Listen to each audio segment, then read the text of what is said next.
大爷跟大妈遛弯时，无意间发现路边停放的出租车前保险杠都被撞烂了。老大爷满嘴还嘟囔着修车要花不少钱，还直呼可惜可惜。你说这几个人干嘛的呀？怎么把车撞成这样啊？行了，这得修啊！甭管闲事儿。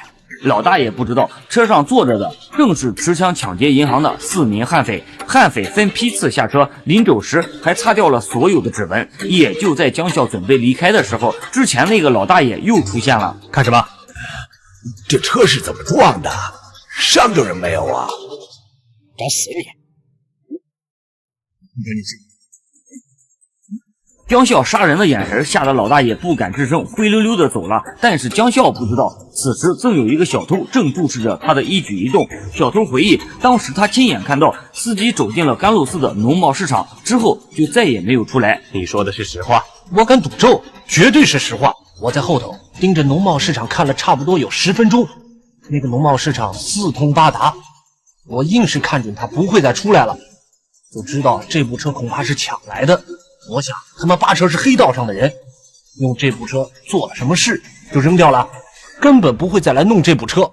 我看准了这一点，才起了歹心。出了农贸市场就是城区的方向，那么也就是说，抢劫银行的悍匪并没有出城，而是在人群较多的城区潜伏了起来。案发现场以及小偷的口供都能证实，这伙悍匪是东北口音，团伙一共有4个人。警方拿到这些线索，就把4名歹徒的体貌特征通过电视传播了出去。某甲身高1.80米左右，穿蓝色长袖衬衣，作案时戴蓝色棒球帽，东北口音。某乙身高1.75米左右，穿深蓝圆领 T 恤衫，作案时身背黑色双肩背包，东北口音。江笑作案后就回到了乡下老家，他听着电视中播放的通缉令，便发出了一声冷哼。很明显，他的伪装成功带偏了警方的侦查方向。接着，他又把随身携带的手枪藏在了厨房墙壁的暗格里。别人不知道江笑的性格，但是他那个眼睛看不见的老母亲却十分的了解他。笑，东北话是怎么说的？我怎么知道？我也没去过东北。没去过东北就不会说了。那院的小三儿才12岁，外国话说的那么好，那他也没去过外国。虽然江笑是杀人不眨眼，但他对自己的老母亲却是很孝顺。不过老太太也感觉到自己的儿子可能做了坏事。笑，你实话告诉妈，昨天夜里你到底从哪儿回来？我不是告诉你了吗？我从贵州回来的。你是不是马上又要走？是，我很忙啊。你往哪儿去？我准备去长岭。回长岭？你干嘛要返回长岭啊？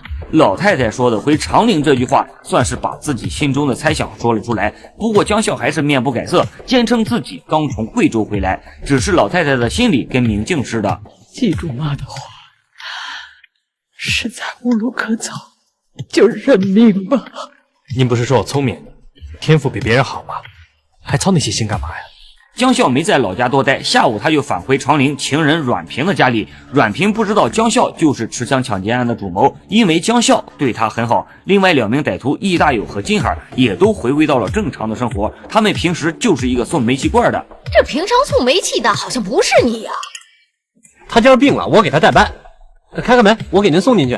别，就搁这儿吧，不用往里扛了。我的儿子一会儿就过来，他会帮我扛进来的。老太太也很谨慎，再加上市区刚发生了大案子，她是不敢让陌生人轻易进家门。金海也是一脸人畜无害的放下煤气罐就离开了这里。接着他们就去找江笑，期间他们还路过了武警支队。金海看着端着枪的哨兵，他的双眼中没有丝毫的害怕。很快金海扛着煤气罐就来到了江笑家。舅舅，我感觉这个地方比较危险，武警支队离这太近了，我刚才看见他们加了岗哨，路上还有人巡逻。是吗？那更好了。你想想看，如果你是警察，你能相信歹徒会住在戒备森严的武警支队旁边吗？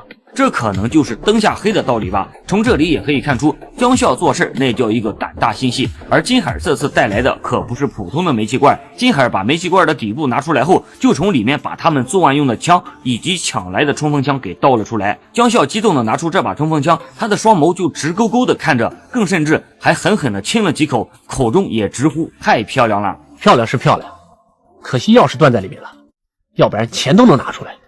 没关系，有了这2个宝贝，就等于搞到了2台印钞机，你知道吗？站住！别跑！易大有还在楼下。这时候楼下忽然传来呵斥声，他们俩顿时如临大敌。江笑二人拿着枪走到窗户边，只见警犬一直在追易大有，旁边还有2个民警。看到这一幕，金海拿出枪就准备动手，但江笑却让他不要冲动。此时楼下的易大有已经摔倒在了草坪上，警犬更是冲着他大声的叫着：“你没受伤吧？”“没事，没有。叫你别跑，怎么喊都喊不住啊？我从小就怕狗咬，越跑狗越咬，连小孩都知道。”“是，我也知道，可这狗也太大了。”“行了，没伤着就行。”这一幕只是虚惊一场，民警也不会想到这个怕狗的送气员竟然就是歹徒之一。江笑发现危机解除，也问了金海昨天是怎么离开的。我们都是按原定计划走的，按你的吩咐，走之前他们把枪交给我，各走各的，神不知鬼不觉。你这么有把握？应该有把握。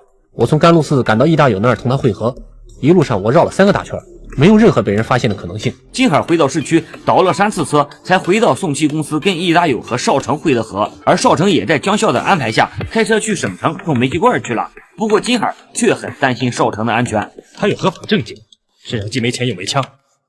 你想想看，如果你是警察，你会平白无故的去抓一个送煤气罐的司机吗？现在是风头正紧的时候，江笑就叮嘱外甥不要在大街上乱跑。而他接下来要做的事简直出乎所有人的预料。他跟着情人阮平手牵着手逛街，更甚至他还大摇大摆的从武警支队门口路过。另一边，警方也找到了目击歹徒的那个老大爷，问他详细的情况。吓得腿都软了，路我这走不动。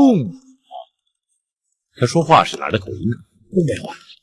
没错，当面对我说。虽然很多人都认为歹徒是东北人，可是刑警队长朱雄却不这么认为，因为歹徒逃跑的路线有很多地方就连本地人都不是很清楚。那歹徒如果是外地人的话，怎么可能会熟悉本地的路线呢？但他并没有把自己的怀疑说出来，毕竟这也仅仅是他的猜测而已。万一猜的不对，那么接下来的侦查方向也会跟着出错。不过跟周雄一起跑现场的公安厅厅长李元已经看出了周雄的小心思，就好比每次有案件发生，他们都不希望是本地人作案。如果真是本地人干的话，那么也就说明当地的治安防范工作没有做到位。也就在这时，长陵市政法委书记当众表态，我们本地的同志已经统一了认识，一切以破案大局为重，坚决做到不遮丑不护短，绝对尊重事实。李书记，我没有顾虑。根据犯罪嫌疑人对现场情况的了解，特别是他们选择的逃跑路线，说明他们对城区环境相当的熟悉，甚至熟悉到连我们警察和当地居民都无法想象的地步。他们不是外地人。观点比较鲜明，接着说。周雄见各位领导都表了态，他也把自己的观点说了出来。歹徒抢劫了一辆出租车，他们没有外逃，而是在城边绕了22.5公里的圈子，最后又回到市区，把车抛在了离犯罪现场垂直距离不到5公里的地方。随后歹徒又步行200多米，消失在了人员密集的农贸市场，而步行的方向就是市区。就地藏匿必须有2个前提：一，有当地人的接应；二，当地有自己的窝点。我同意这种看法。对，是这个道理。